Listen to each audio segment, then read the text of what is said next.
இன்றைக்கி நம்ம இந்த வீடியோவில் இட்லி பொடி செய்வது எப்படிங்கிறத பார்க்க போகிறோம்.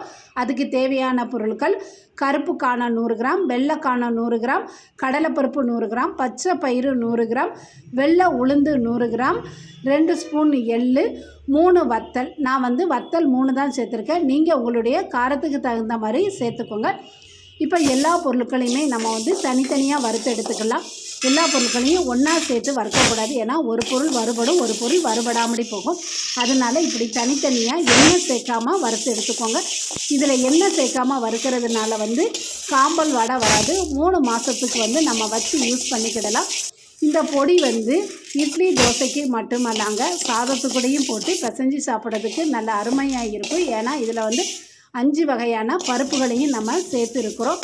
இந்த பொடியை ஸ்டோர் பண்ணி வச்சுக்கிடலாம். இப்போ வத்தலை வறுத்தாச்சு. இப்போ இதுக்கப்புறமா நம்ம பூண்டை போட்டு வறுத்துக்கிடலாம்.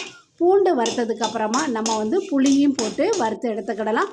புளி வறுத்ததுக்கப்புறமா ஒரு கொத்து கருவேப்பிலை அதையும் போட்டு வறுத்துக்கலாம். இப்போ ஒரு பாத்திரத்தில் போட்டு ஆற வச்சுக்கிடலாம். இது கூட 1 ஸ்பூன் கல்லுப்பு, 1 ஸ்பூன் காயப்பொடி எல்லாத்தையும் போட்டு கலந்து விட்டு நம்ம இதை பொடியாக திரிச்சுக்கிடலாம். திரிச்சதுக்கப்புறமா எள்ளை கடைசியாக போட்டு திரிச்சுக்கிடலாம்.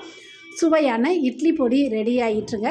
இதை இட்லி கூட வச்சு சாப்பிடுங்க. நல்லா அருமையாக இருக்கும். மணமும் நல்லாயிருக்கும், சுவையும் நல்லாயிருக்கும்.